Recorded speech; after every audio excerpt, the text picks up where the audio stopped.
Good afternoon, everybody, and thank you so much for joining us this afternoon, this sunny afternoon as well. It's great to have you on this session with us today around what we're seeing as an increasingly important subject all around security governance. It's a topic that when we talk to some of our clients, we find that it sometimes could feel a little bit like a tick box exercise, or traditionally that's what it felt like that people were doing it. But increasingly, the conversation is becoming a lot more strategic around security governance and making sure you have the right certifications in place for things that people have to achieve for being on tender programs and stuff like that as well. So I'm really excited about this session. It's going to take it a little bit different than where we usually go and have John on board to talk about this. So for those of you who don't know, at Cascade, we are a Microsoft-focused cloud services provider. So we work in three areas, which is modern workspace, hybrid cloud, and security. And increasingly so, security is becoming a real major conversation that we are having with our clients. We work alongside Pure Cyber as the security specialists, and we work with them for a number of different things. So I'm really excited to welcome and introduce John, who's going to take us through this webinar. If anybody has any questions as they go through this, please use the chat or Q&A functionality here, and I'll take those questions, and John will answer them live on stage, which I'm not sure he knew that before, but if you heard it here first, he'll answer them live. So without further ado, over to you, John. Thank you very much, Megan. Yeah, thank you for everyone for jumping up and joining us. I'm pretty used to answering stuff on stage, so yeah, no problem around that at all. As Megan said, I'm John. I'm from Pure Cyber. We are a cybersecurity consultancy and a partner with Cascade. And what we're going to run through today is cybersecurity governance. Why it's not just a box ticking exercise. And I will try and make this as informative and fun as possible, because I imagine, like most people, when you hear the word governance, everyone panics and tries to shy away from it. While we're going through, if there's any questions or if there's anything anybody wants to ask, feel free to raise your hand, come off camera, shout at me with your mic off, whatever you want to do to get my attention, and we can run through it. I'm not precious. We don't have to wait to the end, but there is a space at the end for anyone who does want to ask questions as well. So going through it all, I think a quick introduction to ourselves at Pure Cyber. So we're an award-winning cybersecurity company. We cover what we class as the four pillars of cybersecurity. So the offensive side of things, so where we're sort of attacking networks and penetration testing with customers. We've got the defensive side of things with our 24/7 SOC and our vulnerability scanning and phishing simulations. We've also got our user awareness side of things, where we do bespoke training. We've got training platforms to deliver, and then we've also got the governance side that we cover as well. So that covers everything within my team, everything from cyber essentials all the way through to ISO 27001, NIST, any sort of framework you want to align to, and a little bit more bespoke services as well. So we can touch on all of those as we go through this. I think I've tried to get most of the things in that we do, just to kind of give you a bit of an insight into what we are as a company, and also why, as I said, cybersecurity governance shouldn't just be a box ticking exercise of going for every year, marking the form out and saying, yes, we do all of this, and then moving on and forgetting about it for another 11 months until 11 months comes around, your renewal comes, and you go, oh, we've got to do that, and you quickly run around ticking the boxes again. So in terms of the agenda, we'll cover off sort of why cybersecurity governance matters, how you assess your current posture, which framework certificates you actually make sense for you as an organization, the common mistakes when you chase compliance over real security governance, turning governance into something practical, not just paperwork, and then moving from one-off certifications to continuous improvement, and where that ownership and accountability lies. And hopefully that will give you an insight into where we sort of approach the governance side of things with Pure Cyber, and what we try and do with our customers, because like I say, I don't want people who come to us on, 2 days before a renewal of a certificate saying, oh, we haven't done the thing, we need to do it now, because that doesn't really work. And it shows that there isn't actually that continuous journey that we want to take people on. And not just ourselves, obviously you've got the UK government, so they're pushing for everyone from a security perspective to improve their governance, because that helps the UK in general to develop and improve and become more resilient. And like we always say, you can have all the technology in the world, but if you don't have that governance piece in the middle sat right, then that technology will ultimately, it can fall apart. I think what I thought I'd start with is obviously where to start, which I think is a question that a lot of companies have when it comes to cybersecurity governance, because you have so many different avenues and different things that you can look at. So I'm sure most of the people on the call will be aware of some of these at least. So, and again, it is about that starting point and what works for you as a business. There's no one size fits all answer. You know, nobody should dictate to you where your cybersecurity governance should start and where it should finish. It is all up to yourselves. So, you know, you've got things in here like, so Cyber Essentials, you know, Cyber Essentials, Cyber Essentials Plus, they are what we'd consider as a consultancy and UK government consider as well is a baseline into cybersecurity governance. They are technical standards. They're very black and white in nature, but they help you to almost dip your toe into a governance framework, because you start to implement the 5 core controls of Cyber Essentials, Cyber Essentials Plus, and then you have to maintain it to maintain your certificate on a yearly basis. So having this as a baseline is something that's really good. But then you've also got things like NIST, huge American framework that people can look at, which again is very similar to ISO 27001. Again, more of a risk-based approach to cybersecurity governance. You've also got in there SOC 2. It's another American version or framework that people abide by, but you've got so many different things there where they are more risk-based. They're a lot more intense. They're a lot more in depth, but will give you a huge grounding across so many different paradigms and sort of disciplines within cybersecurity governance, which we'll touch on in a minute. Then you've also got things like the new CAF framework that was introduced by the NCSC. So that's by, again, another framework that looks at 4 different paradigms that you kind of look at and go, well, you can almost risk manage yourself around those as well. And you've got things like PCI DSS, which are kind of more specialized towards financial things. You've got FISMA, again, another American side of the frameworks that people look at. You've also got weird and wonderful frameworks in there. So TISAX, EASA, which are more built around the aviation and manufacturing industry and automotive industry. You've got a new framework that's just been introduced now, which is called ISO 42001, which is all about AI and AI security risk management. Again, there are so many different avenues, but you almost have to kind of go, right, this is where we want to end up as a business. This is our ultimate goal. What's going to get us there successfully? What's going to be the best route for us? Now, a lot of companies we see always start off from a Cyber Essentials perspective, because as I said, it's dipping your toe in the water. And then they look at, right, where they can grow from there, which is where something like that IASME Cyber Assurance is a really, really good framework to follow, because it's almost like a baby version of ISO 27001. It starts to implement a lot of core practices and core principles across different areas of security. But again, there's no one size fits all, because, you know, you could look at a framework as an example to start, or a certificate that you're looking to achieve, but you could also be looking at more regulatory requirements. So these are a few of the ones that are sort of been released recently. So you've got, you know, obviously GDPR. If everyone remembers when that came in, everyone panicked. You know, that was a compliance framework that people had to abide by from a data perspective. You've also got the recently in the EU DORA, which was introduced for a lot of EU regulatory countries, sorry.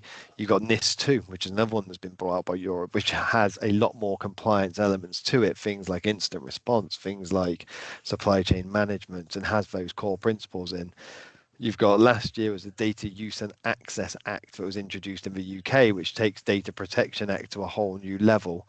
You've got the Cybersecurity and Resilience Bill, which is a new one that's coming into effect within this year for the UK market, which is going to start to introduce, again, very similar to NIS 2, more regulatory compliance around instant response, supply chain management, how you're sort of risk managing your business. So again, there's loads of sort of regulatory requirements you could look at as well. I think the thing that I'm looking at with this, and I appreciate I'm probably bombarding you with a load of acronyms and load of stuff in the first part of this, you're like, why have I come onto this webinar? But there's loads of other stuff you can look at as well, because you start with these, which are more like the disciplines of cybersecurity governance, network security, asset management, change management, risk management. There is so much for people to unpack as what they could start with, and there is so much noise around what's going to be good, what's best for you, what are you being dictated at? What is your industry doing? What are your competitors doing? What do your board want? What do your customers want? There's so much to sort of to navigate with this, because a lot of the time when it comes to cybersecurity governance, there is a sort of a push down is probably not the right word, but it rolls down from supply chain.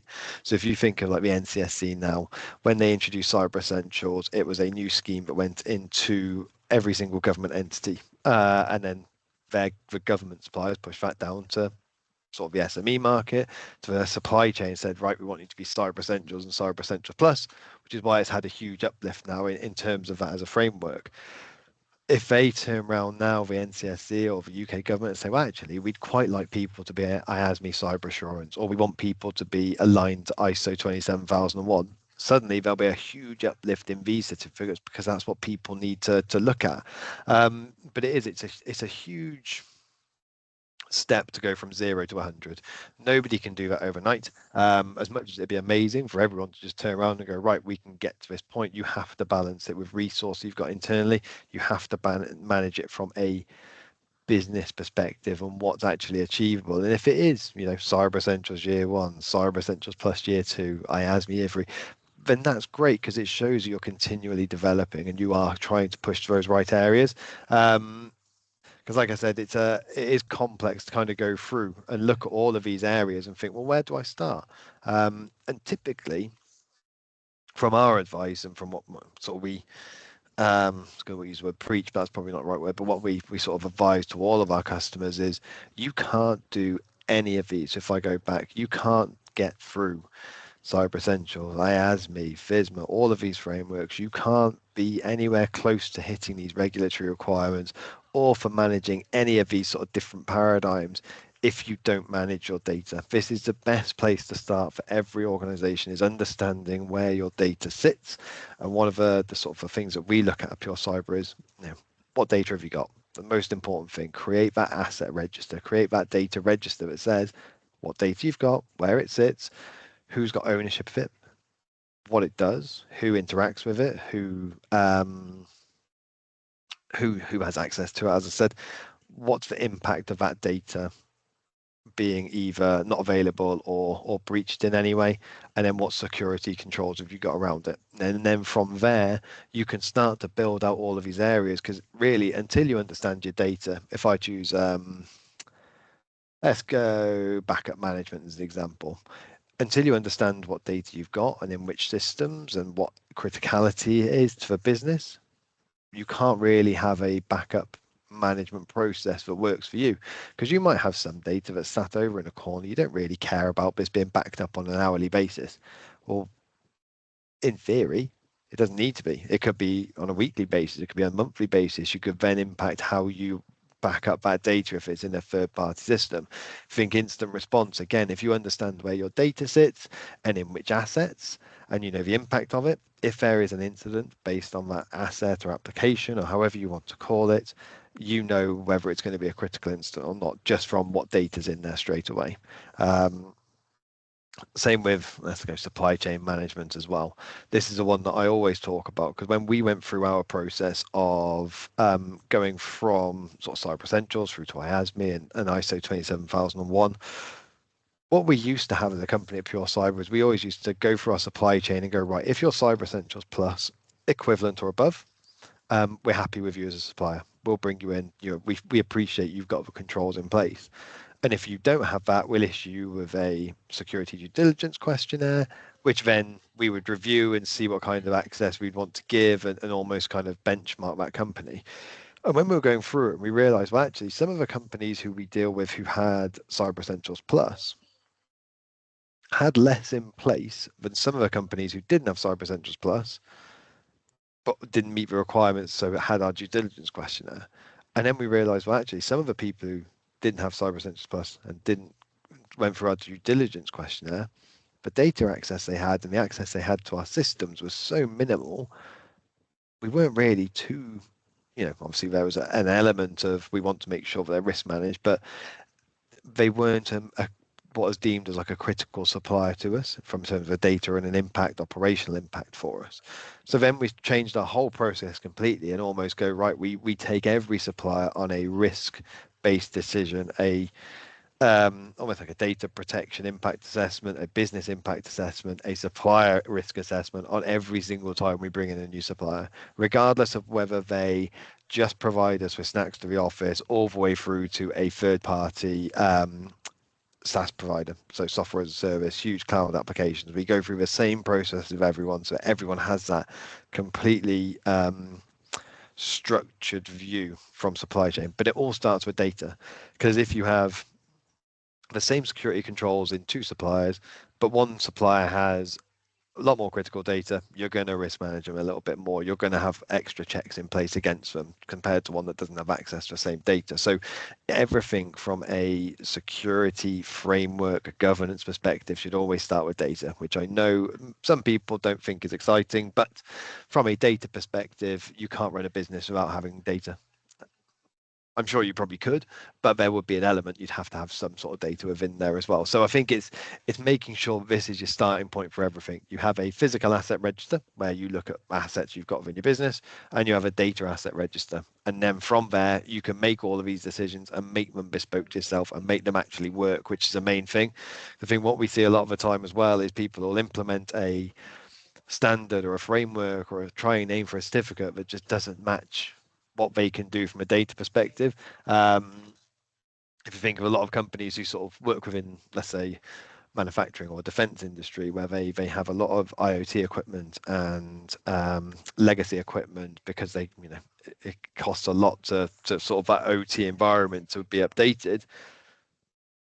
Going for something like Cyber Essentials Plus, where you have to patch your vulnerabilities for critical and high vulnerabilities within 14 days, which isn't really achievable. They're much better off going to more of a risk-based approach like 27001. Again, similarly, that's arguments either way as to how you do it, but you need to make sure you understand where your data sits first before you can make these decisions.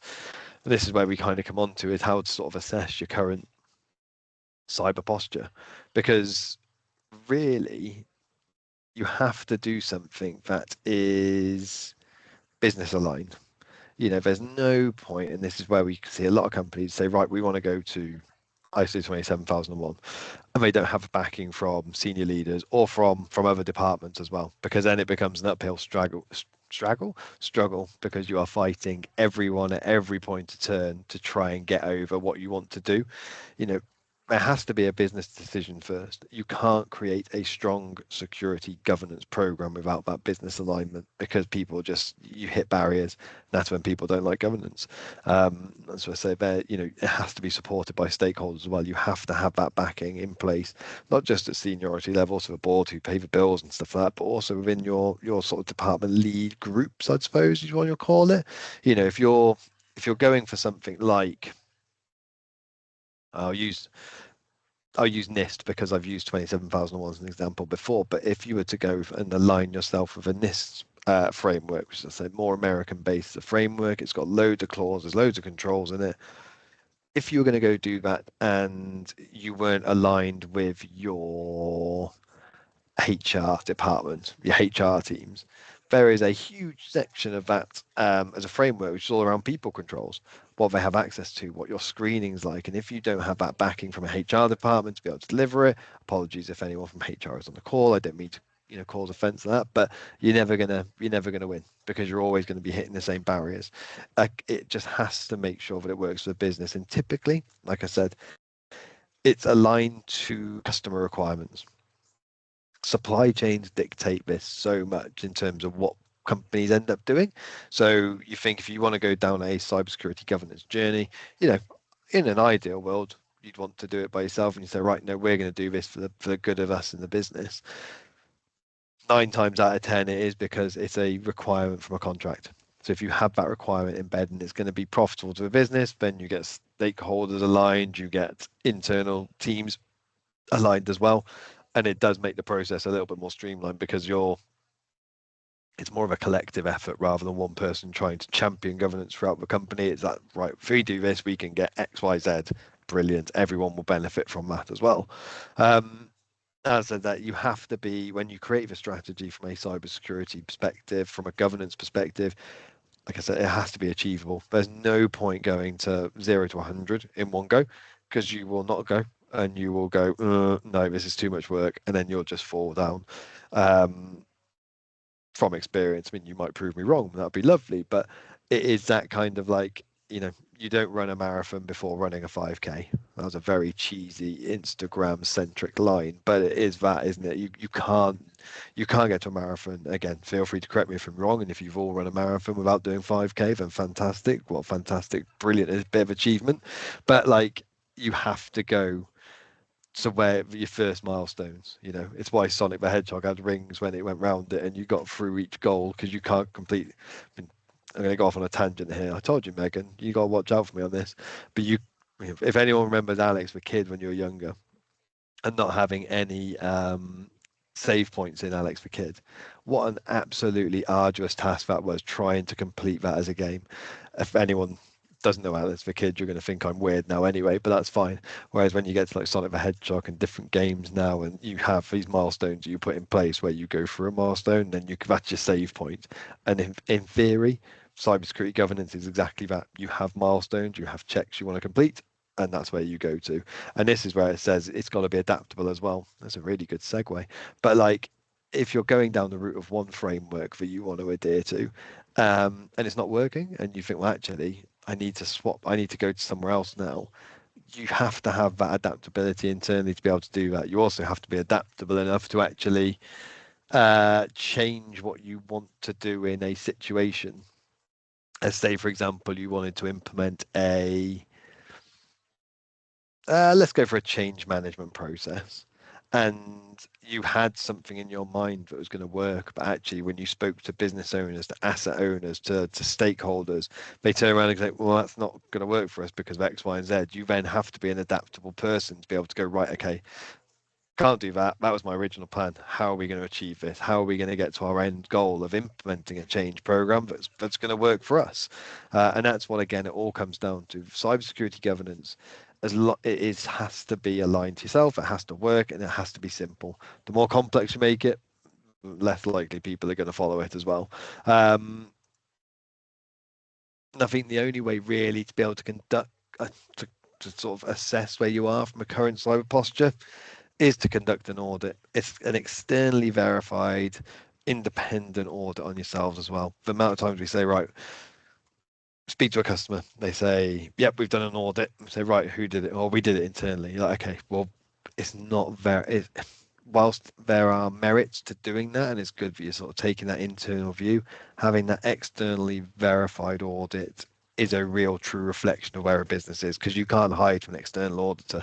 Internally you could kind of like brush things under the carpet and go, oh yeah, we were going to do that, but it's not been done yet. Whereas externally you will be assessed against that, and you have to, again, when you run these audits, make sure that it's scoped correctly for you.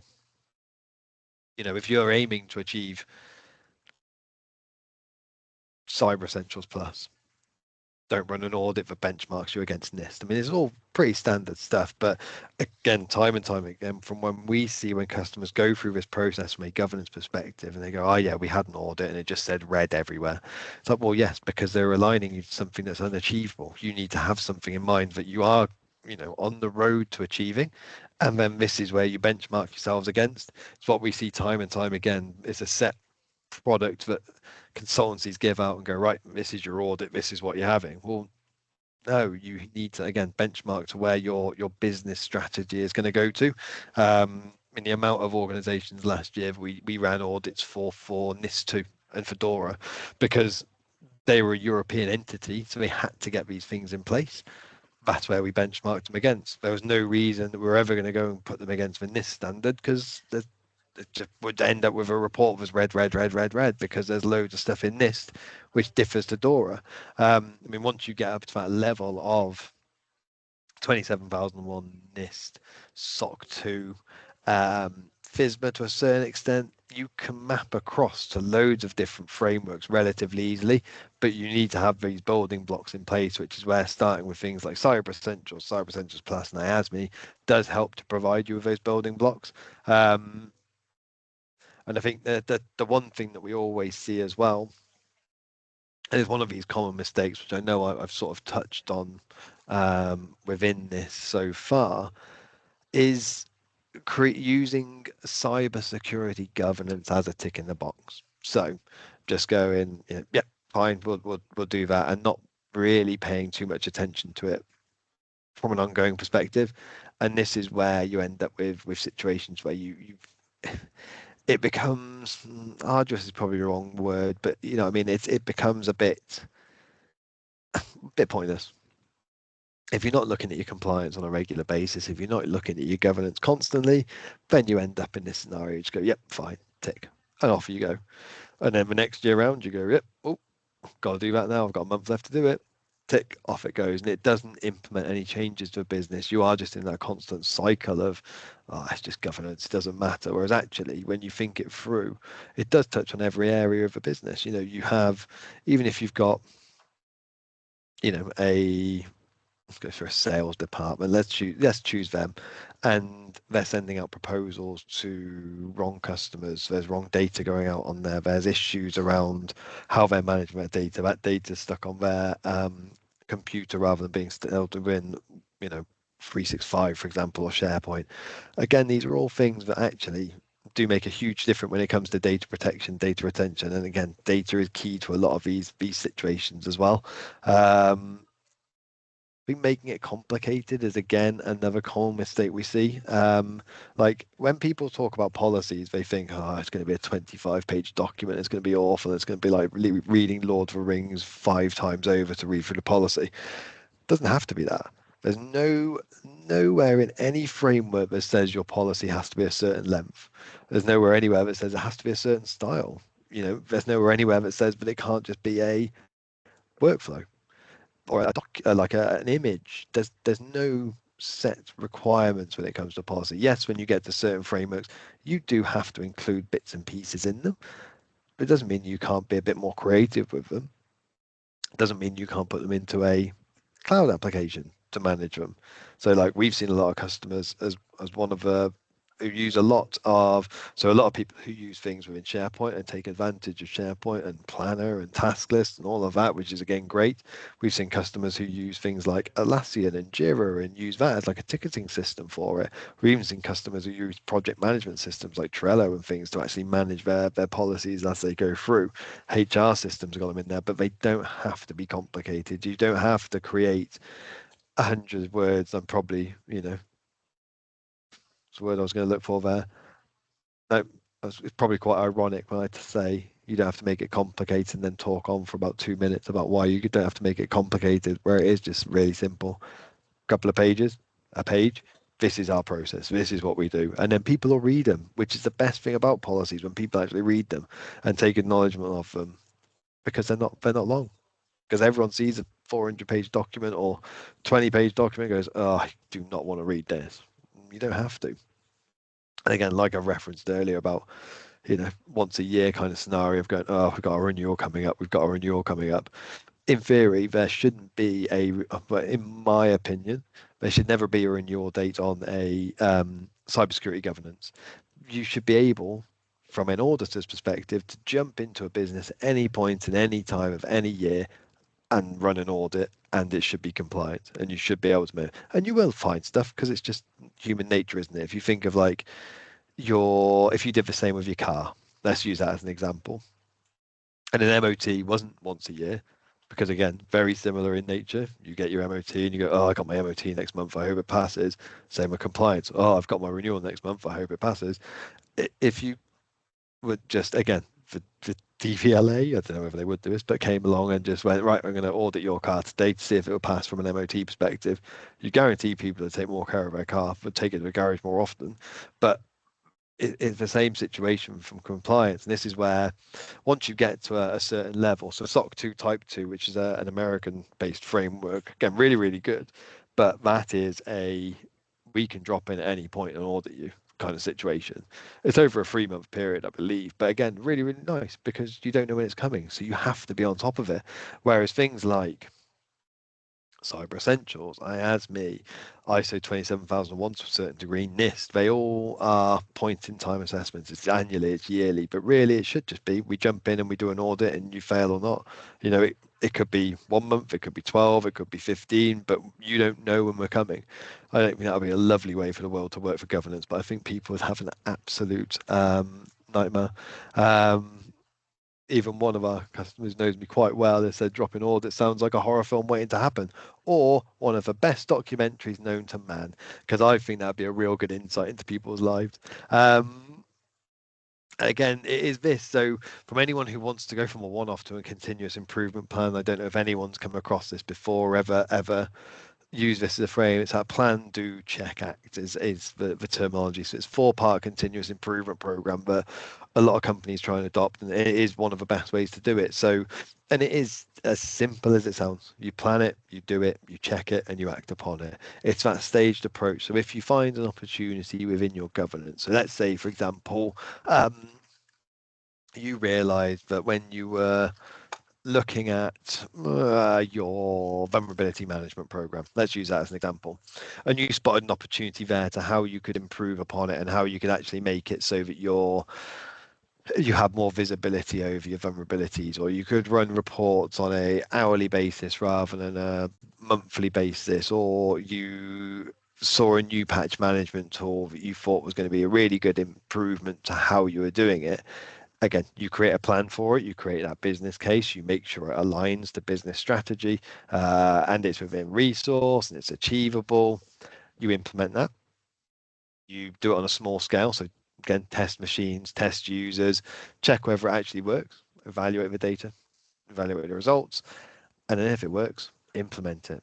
But then that doesn't mean that you stop there. That means that while you're going back and you're reviewing your vulnerability management, you might find another process that works better, or within that same tool that you've just purchased, you might find something else that might help you within it.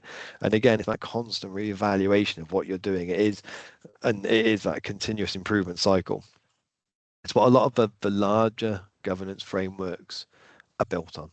So if you think of, let's go Cyber Essentials. Let's use that as an example because, like I said earlier, Cyber Essentials, Cyber Essentials Plus, very black and white in nature. Even IASME, Cyber Assured to a certain extent, very black and white in nature. You either have it or you don't. And you will not be able to risk mitigate it to the degree you can with something like ISO 27001.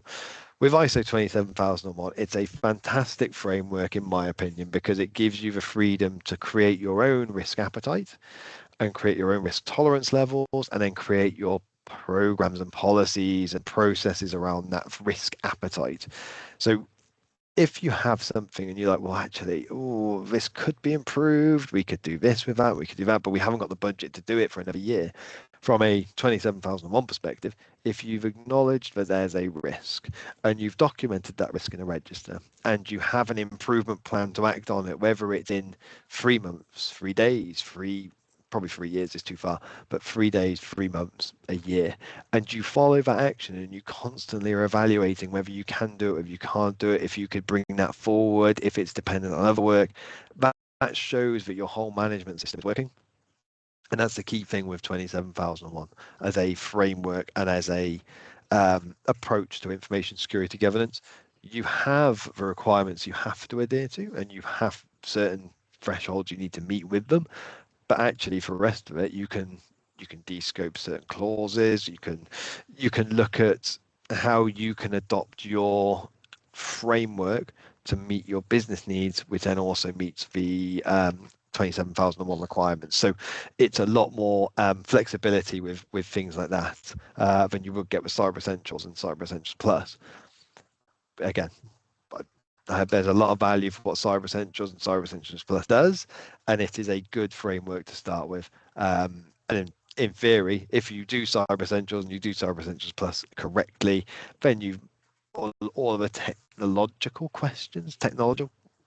questions, majority of the technology questions within ISO 27001, are pretty much covered for you because you've already adopted a framework that feeds into it as well. So they all interloop, they all intertwine. It's all very nice when you get to that level. You can kind of go, right, we need to do this now. This is what we're going for. And then everything flows through. That's where it goes from the continuous improvement.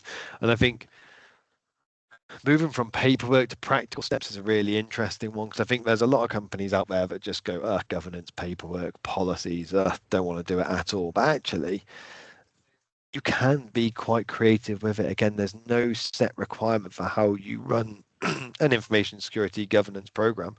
You can make it visual. If you look at, I've got down on their policy review. So conduct internal audits to see them live. So rather than just sitting in a room and going, is this policy right? Reading 5, 6, 7 policies. If you conduct an internal audit, or you bring in somebody to actually assess those policies, you can just go, right, let's have a look at them. Let's look at your policies. Let's look at what you're doing in practice. Let's follow you around for a day and see whether it's right or not. And then that is a policy review, but it's just a more practical approach. You can assess different departments. You can go into different departments and, have a policy in mind. Let's say, let's go with a password policy, because that's always more fun, isn't it? And you can walk into a department. Let's pick on not HR, because I've done that already. Let's go with marketing. Just looked around the room to see who wasn't in. Let's go with marketing as an example for password policy. You have your password policy, which everyone would have read when they come on board because it's part of your induction plan. Go and sit with marketing. Go, right, show me those passwords. Show me your systems. Show me what you're using. Show me the passwords you've got in them. And then it becomes more practical. You actually get to see that policy live, and then suddenly you have conversations with departments about why they haven't been able to do what's been detailed in policy, for example. So let's say that in your policy you say that everything has to be 12 characters or more, but marketing department have got a system that only allows them to use 8 characters. Well, why is that? Why is that the case? Why is there a gap there? And what do you have to do then to amend it? Do you change policy? Do you speak to the vendor, see if they can change it? Do you see if you can enable SSO? They become, again, a lot more of a practical way of doing it, and it engages you with other people within the business. And that's the main thing from a governance perspective. It's not, the ones who are shoved into the corner, even though I do sit in the corner. It's being immersed into what people are doing, so that they feel open to come to you and say, oh look, I've just found out there's this system over here that it doesn't have MFA on it, for example. The vendor isn't providing it. Well, what do you do at that point? How do you risk mitigate that? How do you sort of work with the company and work with the business to make it effective? The create visuals one I've put on there because I think, again, it's sort of aligned to that policy reviews. Like, nothing has to be boring when it comes to cybersecurity governance. Doesn't have to be. People just make it that way for some reason. But you can create visuals for everything. There's no reason you couldn't have stats around how many people have read your policy. Like, there's loads of stuff you could do in terms of how you demonstrate what you're doing from a governance perspective. How many incidents have you found? How many NCRs? How many OFIs? What are you trying to achieve? Where does it look like? And again, it helps us track all those statistics that help build a really, really strong governance perspective. We used to do it in one of our other ones, and it's a bit off topic, but it's probably a bit more practical. I like to hide things in policies and hide things in risk registers for our external auditors, because I just think it's fun. There's just more entertainment out of that sometimes than going, right, let's read the same risk and let's read the same policy over and over again. And I want to see if people spot it. That's what makes it a little bit more interactive and more practical. If you write something in a policy and you give it to your staff and they don't mention it, why not? Again, with our risk register, when we used to when we used to work in another office, it feels like living most of the time. When we used to work in another office, it was down by a train track. Now, in theory, if that train derailed, the whole of our office and the whole of our staff would have been wiped out completely in an instant. So I put it on our risk register, because technically it is a risk to our information security governance. If we don't have computers because the train's wiped them, and if we don't have staff, then we've got no way of getting any of our data back. And then the risk mitigation I put on that was all key personnel on the furthest side of a room, so that they were the last to be hit and have more chance of jumping out the way, and quick reactions and pray was basically the risk mitigation I put across that, because technically it's a risk. I've assigned it to it, but there's nothing you can do about it. If a train did derail, it derailed. But I just wanted to see if our auditor spotted it. There are things that I've put into different policies as well. So I try and put like take that lyrics into different policies, see if anyone spots them. Because again, it just makes it more practical. It shows that people are actually reading what you're doing, and sometimes it's fun to have fun at work, isn't it? Obviously, it still has the basis of what you need to have in there, and it has the structure, and it has everything you need. But why not put something random in there as an example? Because it shows people are reading it. Brings those policies to life as well. The instant response simulations, this is another great way of people doing practical steps now of their policies.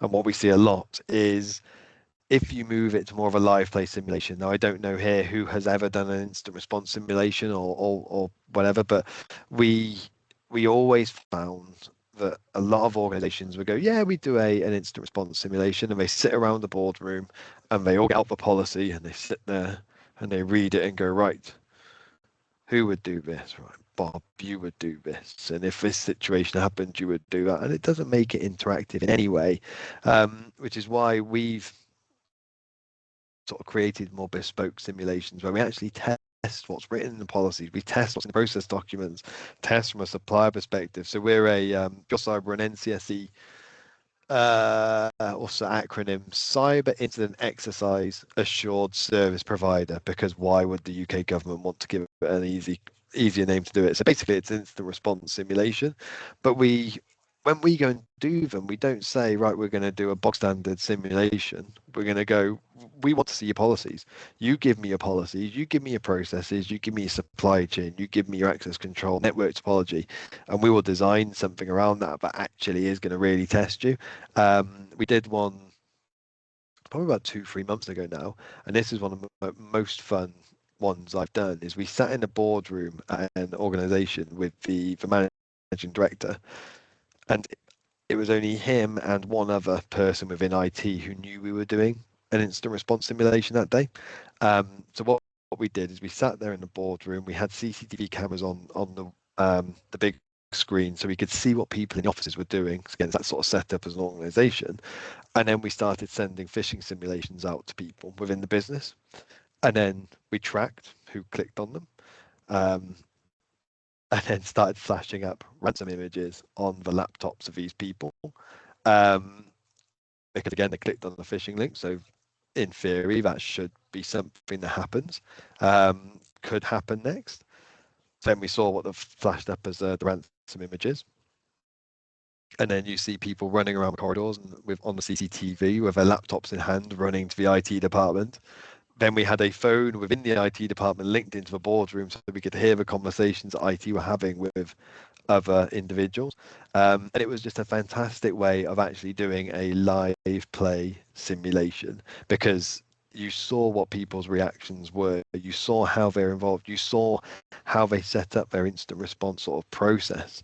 And again, what people did, there was an instant response policy there. People followed it. They did really, really well at it. There was a lot of reporting going on. I think I basically nearly got chased out of the building about when we finished it at lunchtime, because everyone had obviously had a very stressful morning.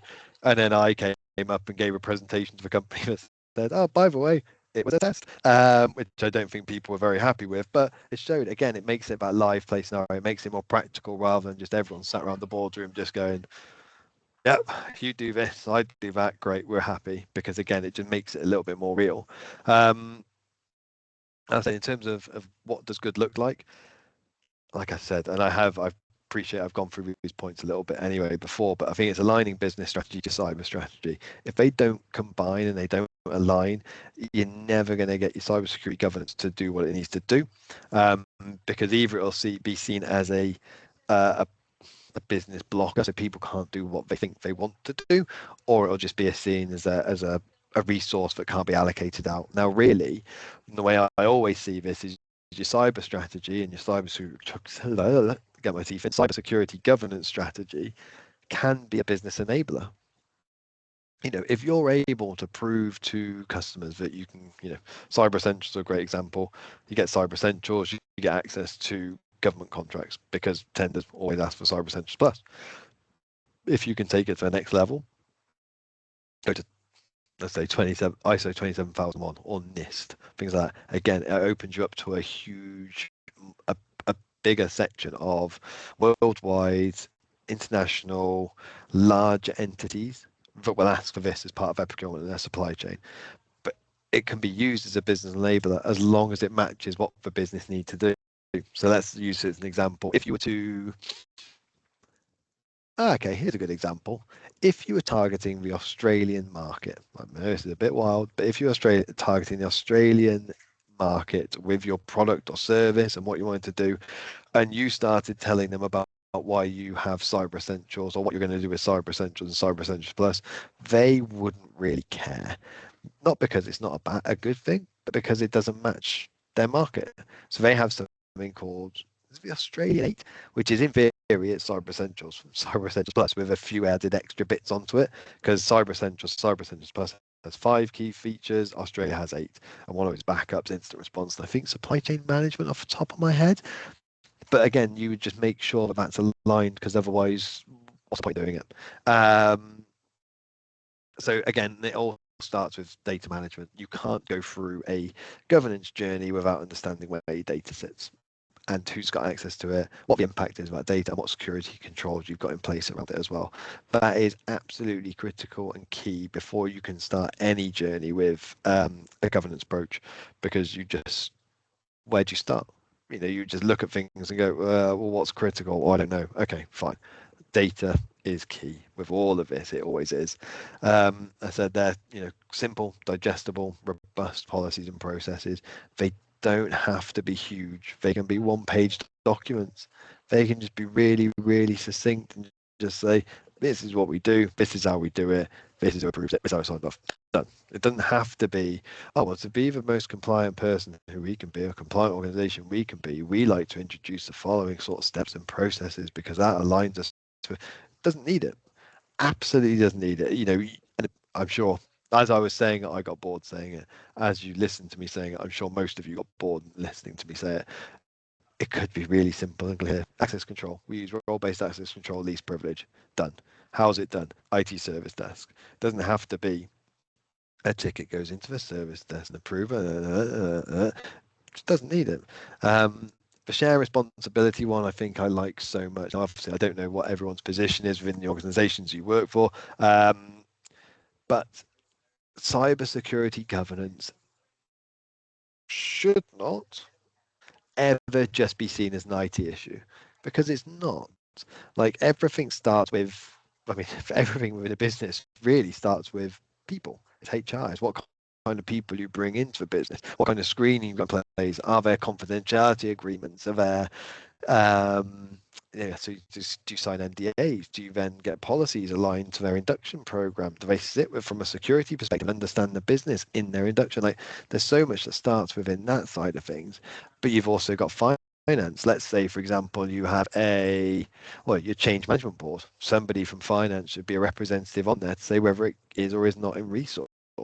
Again, same from a people perspective, they should be part of your instant response plan. Something that people always miss when it comes to cybersecurity governance is, we've got an instant response plan and it's just IT. It should never just be IT. People should be involved in that as well. Because if you're in a major incident, and trust me, I would know, as I've seen quite a few of them with customers, people who come to us for that kind of service of our instant response. People is such a massive issue, because if you have burnout with people and if they start to get stressed and panicked, you need to make sure that you've got HR in a room. You need some sort of, and again, we've seen in the past where, you almost need like fully qualified, what's the word I'm looking for?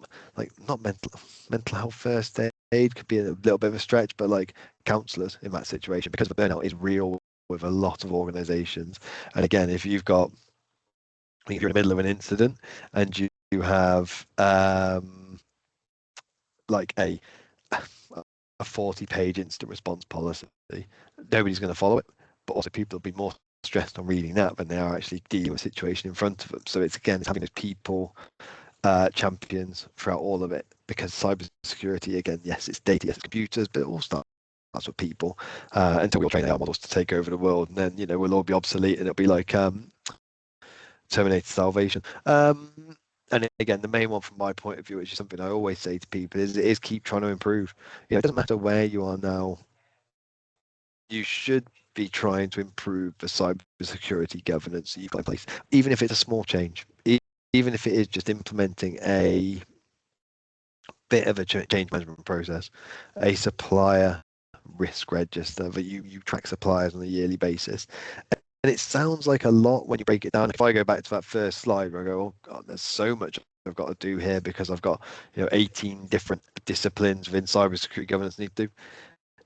You might not need to do all of them. But again, unless you understand your data fully, then you will think you've got to do all of them. And it's like, oh, panic, panic, panic. It's just about having that sort of step. I think if you look at a lot of companies now where it's like, yeah, I've got policies, and you look at them and they're all AI written. You're like, okay, yeah, they're just generic policies that stream down. I get it.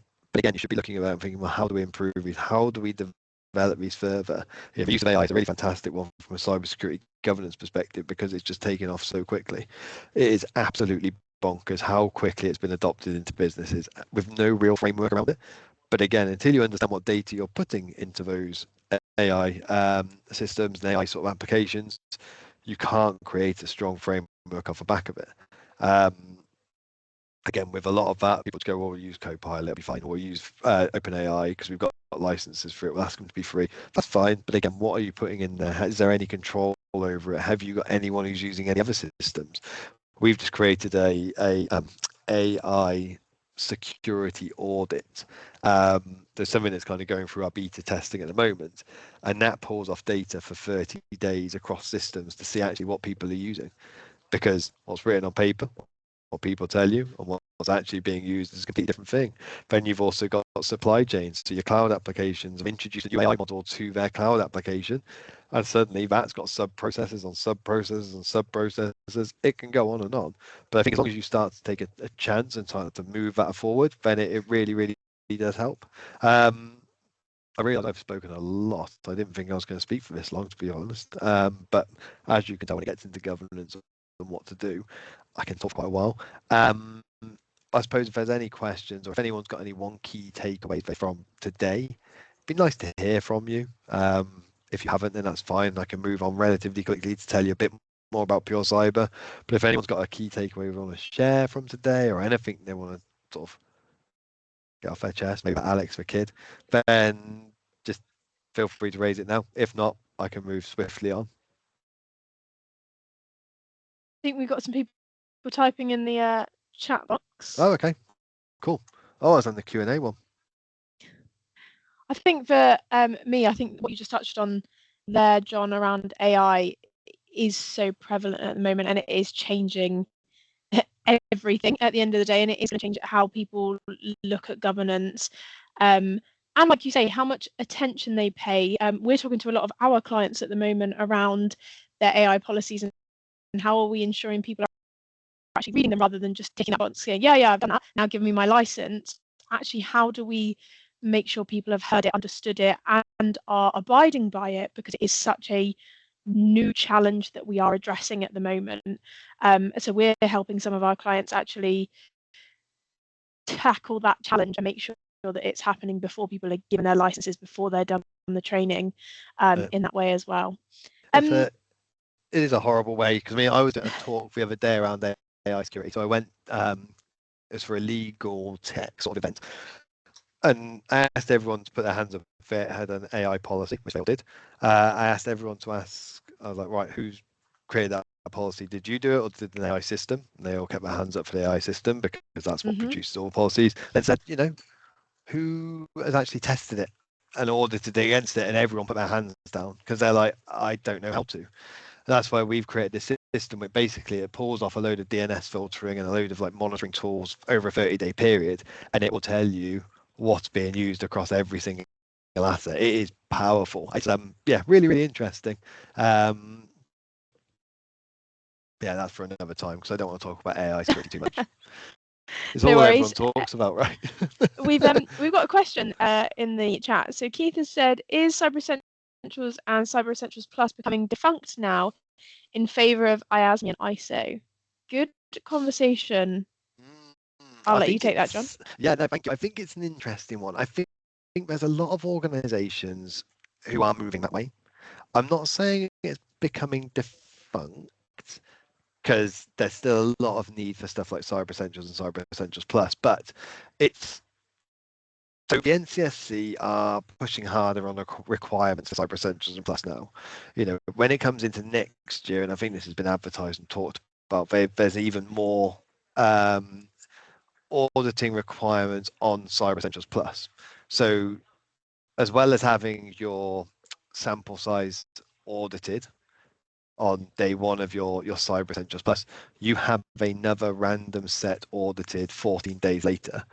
So it's verifying that you're patching across not just your sample set of devices, but also across the rest of the network and the rest of the devices, which again just creates a little bit more difficult if MFA isn't implemented. Whereas it used to be, if MFA wasn't implemented, you got like a major non-compliance and you could have two and still go through. Now with Cyber Essentials, if you don't have MFA on a system that has MFA available to it, it's an instant fail. So it is becoming more difficult, and you think of more complex organizations, more larger networks, larger infrastructures. Having that black and white nature in place even means they have to de-scope fully, and it means they basically just go to a smaller subset of what their organization is. It means the whole organization can't be certified, or they go to a more of a risk-based approach like ISO. We had it a couple of years ago with one of our customers who did Cyber Essentials and Cyber Essentials Plus since it came out. Got to a point where the patching requirements of 14 days on their servers was far too an arduous task for them, like in terms of resource, because their patching cycle was at 30 days. And they were like, we can't stop work just to do it within 14. But the interesting thing about them as an organization is they dictated all of their supply chain, but they had to have Cyber Essentials and Cyber Essentials Plus as well, which then meant they were like, well, we can't do that anymore. So we can't dictate that to our suppliers either. So they created their own internal framework for that as well, which is it's an interesting conversation. I think I like both of them in certain ways. I wouldn't say it's going to become defunct, but I definitely have a bit of a soft spot for ISO 27001. Not gonna lie, it's just a nice framework. That's the first time I've ever heard someone say that, John. Soft spot for ISO. Yeah. I do not like NIST. I'll be honest with that. NIST is very more complex and a lot more requirements. ISO has like 100 clauses. NIST has 1,113. It's just so granular in nature. It just takes a lot longer to get through. Yeah, I quite like it. We have another question from Stefan that says, I was talking to a supply chain expert the other day who explained that government since 2023 have a policy to deal with smaller businesses. However, MSPs are being pushed down the line of ISO 27001, which is a 5 to 10k a year, which is a bit of a mismatch. What are your thoughts on this? So I think it will depend on which contracts people are going down. So when you look at the government, so the government at the moment, a lot of contracts are all based around Cyber Essentials and Plus. That is usually a requirement for any government contract is Cyber Essentials Plus as a minimum. I think it will depend on the type of data that's going in there. Maybe it is the fact that a lot of MSPs are now going to 27001 to give themselves a competitive edge on their industry. So if you think it's always been the requirement, and everyone's kind of got stuck in the narrative of going, right, we need to be CEP, there'll be some organizations who look at their business strategy and go, you know what, if we're 27001, we can go above that. We can raise our game to this level, and maybe that's where the requirements are coming in. I think a lot of this has come down to, so some of the requirements from NIS2 and DORA that came into effect last year across Europe were all based around a lot of similarities with 27001, just not in as many areas. So it was like instant response was a key area, supply chain management, and they have some of the key principles with 27001 as well, which is where it comes into. I do think that there will be some of the government side of things that will push to go down a IASME cyber assurance route, because it will be cost effective for the SME market. I think maybe that is that route is actually the 27001. Is where people are going to end up eventually because of the government requirements. I think it'll all get dictated from there, but I haven't seen anyone that said they have to have 27. But I'm wondering whether that is like a tender thing then, Stefan, of being like, well, a company who are already in there but 27,001, and this is why they dictate that as part of that tender and that procurement process.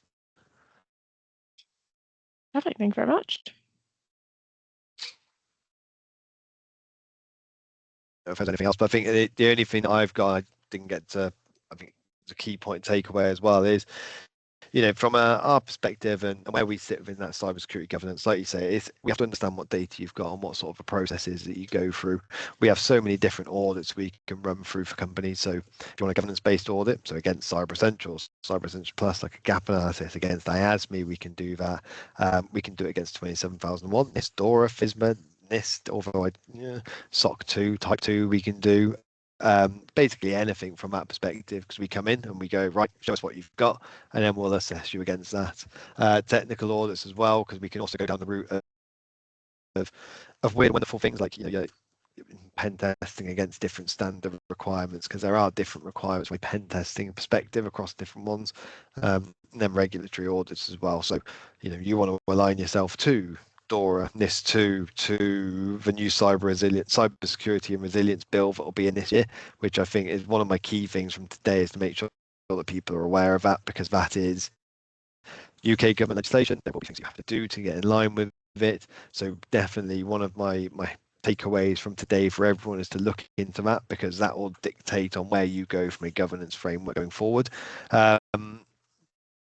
And I think that's probably it for myself. I think, yeah, that's where I come to then. Megan, is there any other questions? Perfect. Thank you very much for that.